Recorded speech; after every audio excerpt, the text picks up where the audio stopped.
program. Took it all the way to the top in 2012, the Dragon Duel WCQ. Tej Trivedi, been a big name for years. Both very familiar, traveling to big events.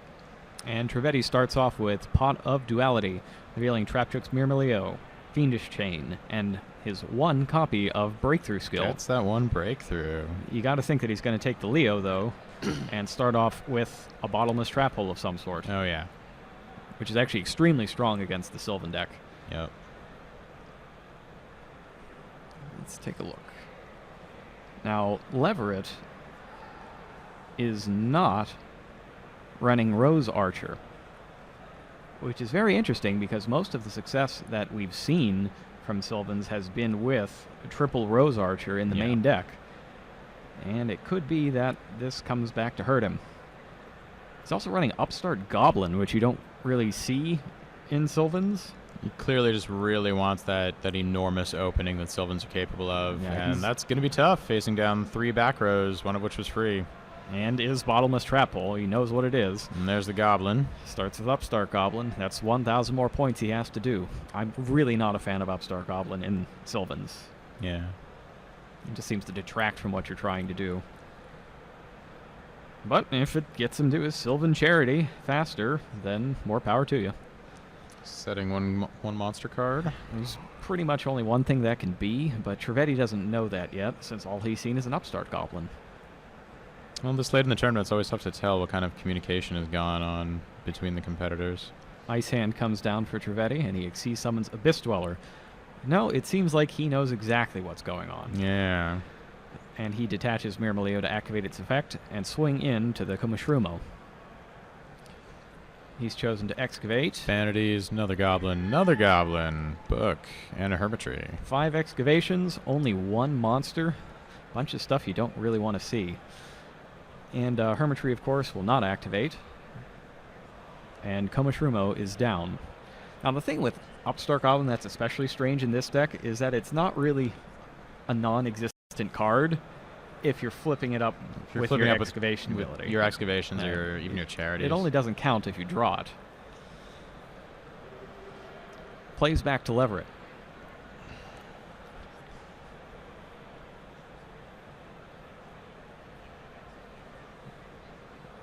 Do expect to see a lot more thinking with this deck than you would with a lot of the others.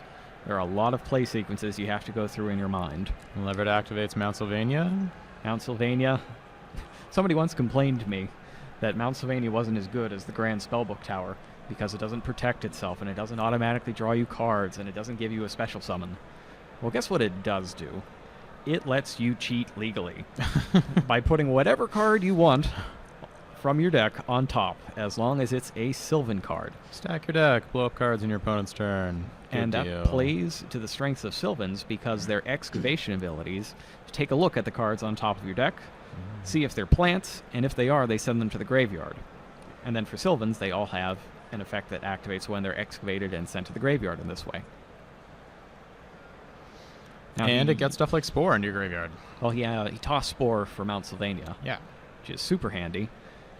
That'll be good for a free tuner monster later on. Now, it's interesting to note that the Abyss Dweller was not immediately activated at the start of the turn. That's going to turn out to be pretty smart here, because Trevetti will have to use it now during his own turn, knowing that Marshall Leaf, Sylvan Marshall Leaf, is on top of the deck, and will be checked for by Mount Sylvania at the end of his turn. Yeah. So he's kind of forced into a sequence of plays, but he has a decision to make. He can either attack the face down, which is probably another Kumashrumo with his 2200 attack Abyss Dweller, and in doing so allow the Marshall Leaf to trigger, or he can detach right now and basically just pass. I mean, he can run into the Kumashrumo, but in that case, Leverett probably he can force will not. Leverett to try and flip it on his own and expose himself to more risks there. Expose himself to Fiendish Chain, the breakthrough. Yep, it's just when do you want to have to deal with that hermitry? In the battle phase? Yeah. At the end of the turn?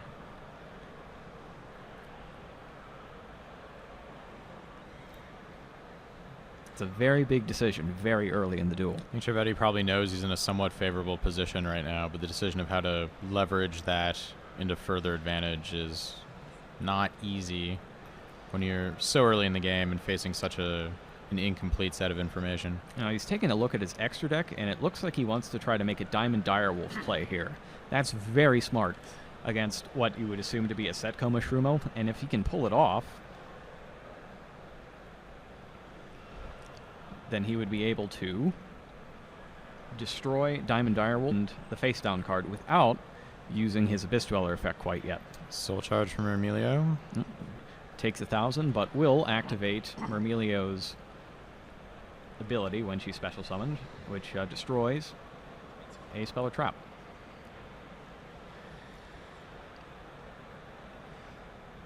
And he goes with the face down, which was a bluff Miracle Fertilizer. That could hurt. Coach Soldier Wolfbark is next. And we're season summoning Cane Gorgon, Anti-Luminescent Knight. In that case, it seems like his plan is to redirect the destruction from the Martial Leaf instead of using his Abyss Dweller ability. He ends his turn with that, and Martial Leaf is activated. Or it seems it's not activated because he doesn't want to see it get redirected. Nope, he winds up doing it anyways. Can we get Martial Leaf real fast?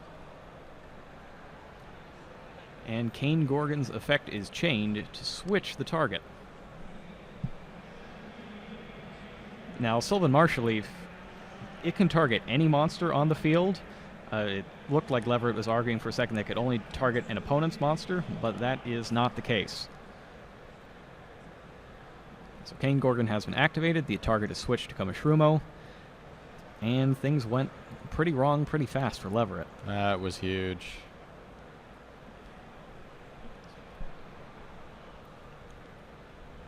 Not a lot of cards in that hand. He's still got Mount Sylvania, but he does have to discard or send a plant from the field to the graveyard every time he wants to stack something. Leverett has a second Miracle Fertilizer, which is a shot in the dark against those 4 face-down cards, one of which is Bottomless Trap Hole. Yeah.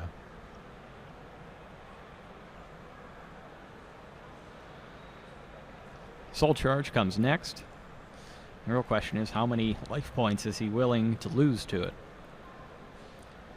He's going to go for Spore and Komishrumo only.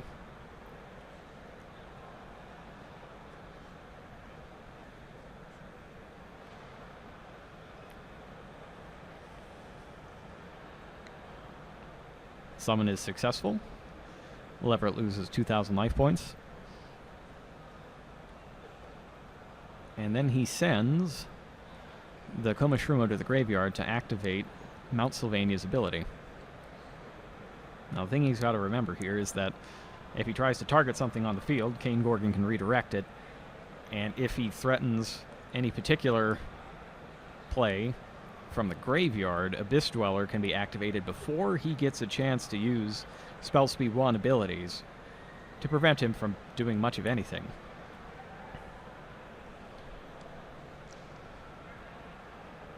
Two Komishrumos have been banished, and that's to summon Blaster, Dragon Ruler of Infernos, which we talked about before. That's a very good thing to have right about now. So now he has a Synchro play. Synchro summon for a level 8 monster. Stardust Dragon is probably... Stardust Spark, Stardust Spark Dragon, one of the Stardust Dragons. The tricky thing with Stardust Spark Dragon, though, is that it is a targeting effect. That could be the death knell. Tej Trivedi goes ahead and takes a look at the text, and so will we. I imagine Tej just registered what we registered. Fortunately for Leverett, it can only target a face-up card that Leverett controls. Yeah. But he has got another one. He's got that Mount Sylvania on the field.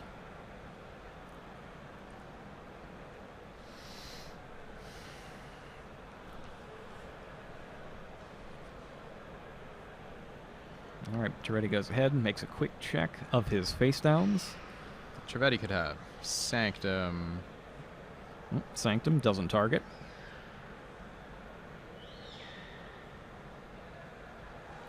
Leverett passes on the Stardust, and Brotherhood of the Fire Fist Bear comes down on Trevetti's side. Now, none of those are big enough to attack over the Stardust. It's got 25 to Kane Gorgon's 2450. But Forbidden Lance is going to go ahead and weaken the Stardust. Now, even though the Stardust can allegedly protect itself,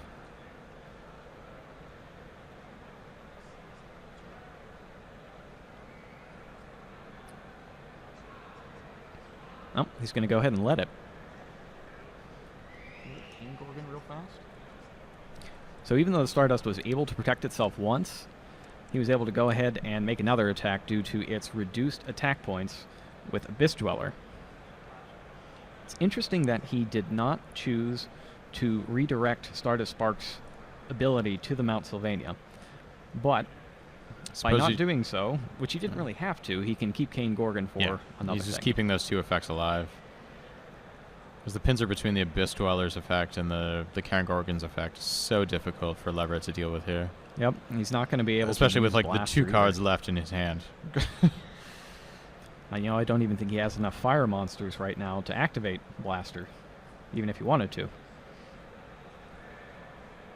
But we're going to check for Mount Sylvania anyways, and at that point, Abyss Dweller's effect is used. So, Leverett does not get to rearrange the top two cards of his deck, but it doesn't really matter, as it earns the concession from Leverett, and Trevetti takes game one. Now, Trevetti actually, he's got a number 106 giant hand, the YCS prize card. I wonder if that could be particularly useful at some point in this match. Trevetti seems really well equipped for this matchup, especially for games 2 and 3. He's playing Soul Release, 2 copies in his side deck, which has been was a big card coming into the weekend, and saw a great deal of talk Saturday morning. We didn't really see it appear in feature matches, even at the top tables. But now that we're looking at the top 64 deck lists, it's definitely made an impact, and Trevetti is almost guaranteed to bring that in for this matchup to cut off those soul charges and miracle fertilizers. And while he's at it, he's probably going to bring in both Dimensional Fissure and Macro Cosmos. Whereas Leverett has only 2 Mystical Space Typhoons in his side deck to help deal with them.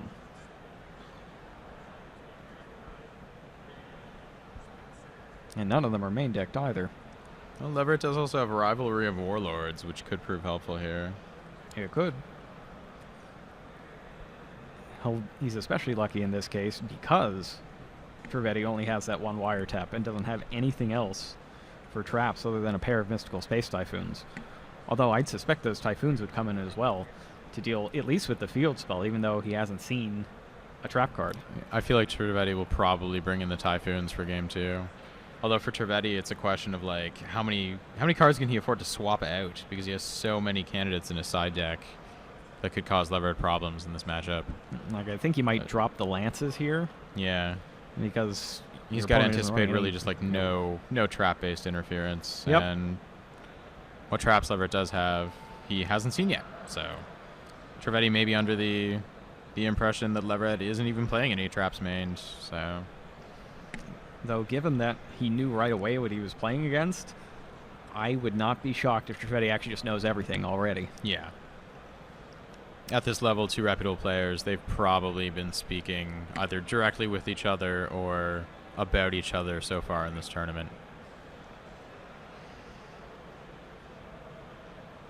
Can we take a minute to just recognize how ridiculous that Karen Gorgon play was? How good was that? That was pretty good. Definitely a card we've seen see some regional top 8 play and some national championships like top cut play over the past while, but still fairly uncommon, and really just a workshop on why you should play that card. It really just doesn't see a lot of play, and with its attack points, its attack points are in a fantastic place right now, where you need to get past 2400 things. Yeah. Now that 2450 coupled with the 1950 DF even can be pretty valuable, but The effect is deceptively useful. It's just tricky. A lot of people overlook it because they're not entirely certain how it works. Yes. All right. We're back for game 2. Leverett's going to start us off. See if Leverett can pull off one of those enormous opening turns we've been seeing from Sylvans all weekend. He starts off with terraforming. He really, really wants to see that Mount Sylvania. Actually, come to think of it, he could side out the upstart goblins if he needed to. Yeah, definitely gives them some space. 2 terraforming, 2 Mount Sylvania in his main deck. Leverett looks markedly happier than he did in game 1. Yeah.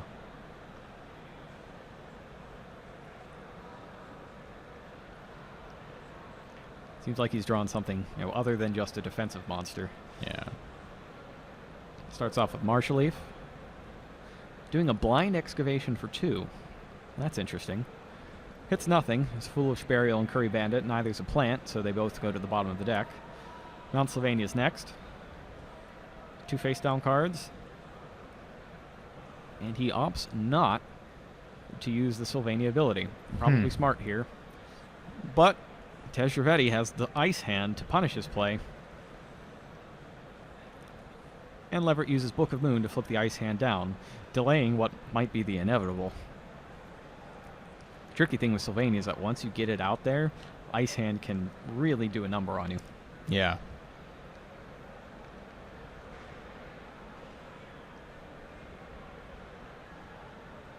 But Leverett's certainly not ignorant of that. He must have some sort of plan here. 3 face-down cards join the now set Ice Hand, and Leverett goes ahead and excavates a Sylvan Sage Koya, which is not useful in this instance because he has no Sylvan cards in his graveyard. Nothing to reuse. Now he seems to be indicating he's using the effect of Mount Sylvania, discarding the Hermitry. No interfering MST from Trevetti. Getting that Hermitry out of his hand is huge, because if he's got any sort of recursive ability, and judging from the fact that he's picked up Sylvan Princess Sprout to go to the top of his deck, I would guess he's got a Soul Charge. Possibly Fertilizer, since he did use the normal summon on turn 1 instead of waiting until he had a more concrete play. Yeah, that would explain the opening. But it's one of the two. There we go. Fertilizer. Fertilizer is used targeting Hermitry. Hermitry is summoned. Nothing yet from Trevetti. The effect is activated, and Traptrix Traphole Nightmare is changed. Since the Hermitry was special summoned this turn, Traptrix Traphole Nightmare can swallow it up and negate its ability. And when I said Soul Charge or Miracle Fertilizer, it turns out it's Soul Charge and Miracle Fertilizer. Throw down both. Soul Charge for 2 brings back Hermitry and Sage Koya. Zach Leverett, very good in the sequencing of his plays, not just obviously in this match, but just over the history of his career. He's learned a lot of moves sort of on a rote basis, so he recalls them instantaneously. We've seen him play like mermails extremely quickly, extremely systematically, and successfully in the past. And right now he's explaining what the "and if you do" in Sylvan Hermitry's effect means. Even though he does draw a card, it was not the last thing that happened. Drawing a card and sending Princess Sprout to the graveyard are the last thing that happened, so he can form a chain. Princess Sprout, Chainlink 1, Sage Koya, Chainlink 2, and get both of them to the field. Next up, taking a nice long look at his extra deck. We were unable to hear what level was called for Sylvan Princess Sprout. She can adjust from between 1 to 8. I would guess assumedly be 8. Yeah, assumedly it's 8 because he had another 7. So he has access to Sylvan High Arbiter, Divine Dragonite Felgrand, Alcei, Sylvan Protector.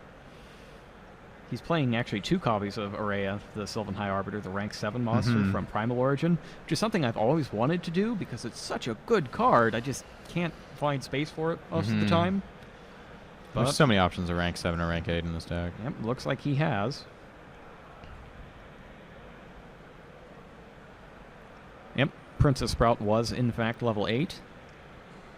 And she's being used along with Hermitry to Xyz summon. Sylvan or Divine?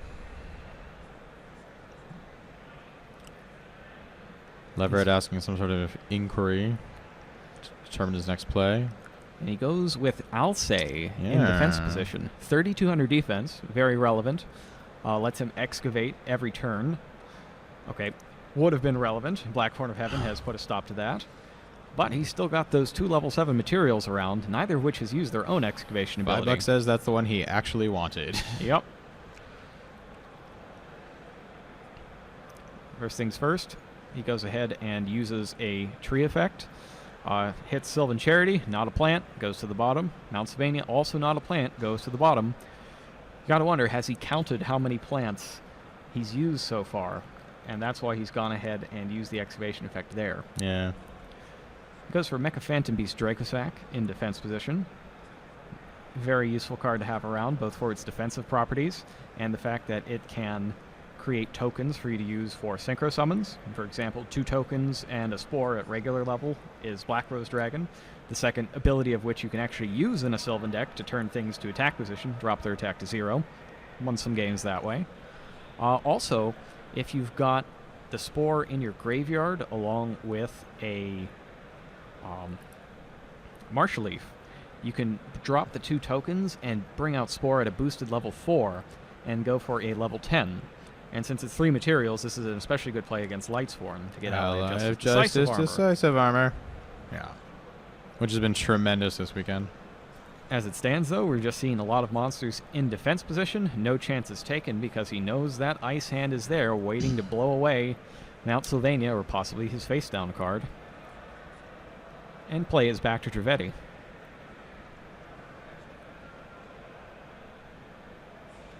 He's going to go ahead and flip the Ice Hand back face up. Strong enough to take on the Martial Leaf, or a token. He goes for the Martial Leaf.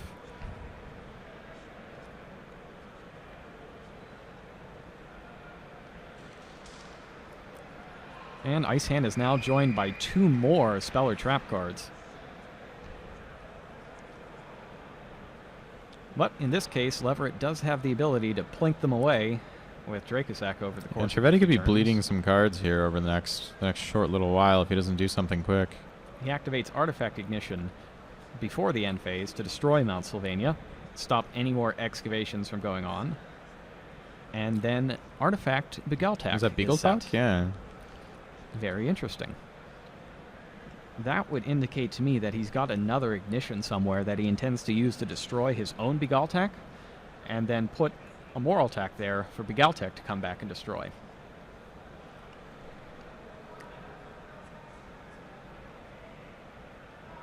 Lever goes ahead and checks his graveyard. Now he's definitely probably counting. Yeah.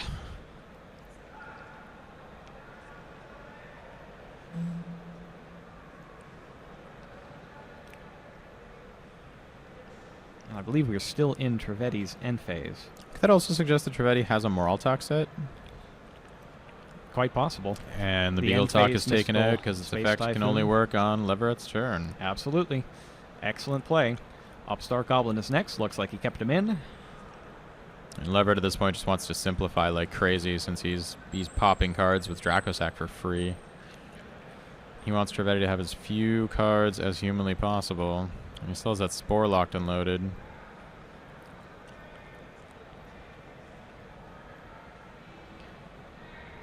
Taking a look, doing a quick count, it looks like.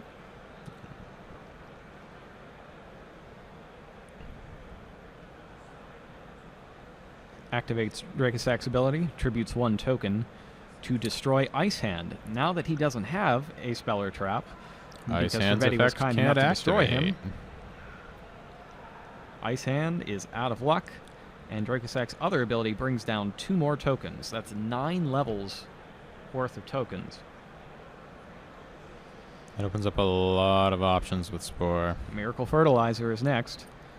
And there was, in fact, another set, Artifact Ignition. Yep. It's used to destroy the Miracle Fertilizer, and now Moraltak is set.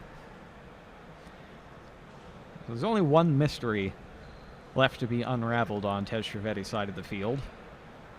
And the question is that a real trap or another artifact? It is Call a of the real Haunted. trap. And I believe he's got Begaltak. There it is. Which he uses to destroy a Moraltak. Now he's got 2 level 5 light monsters on the field, and Moraltok destroys one of the tokens. Leverett's done for his turn.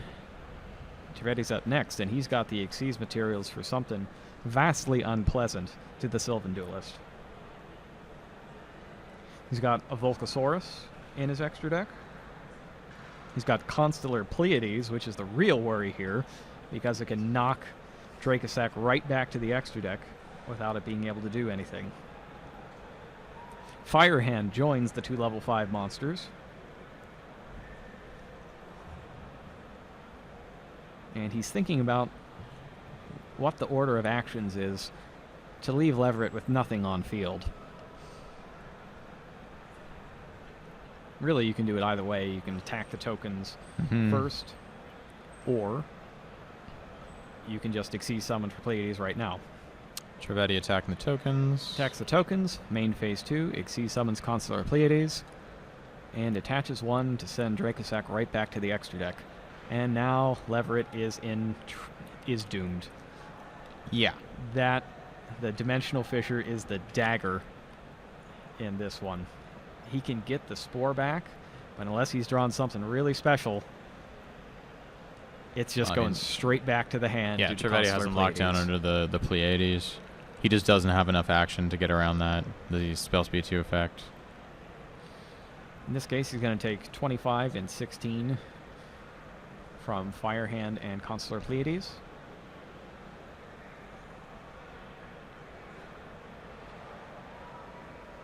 And then it looks like Trevetti is going to use Pleiades' effect to bounce Call of the Haunted back to his hand.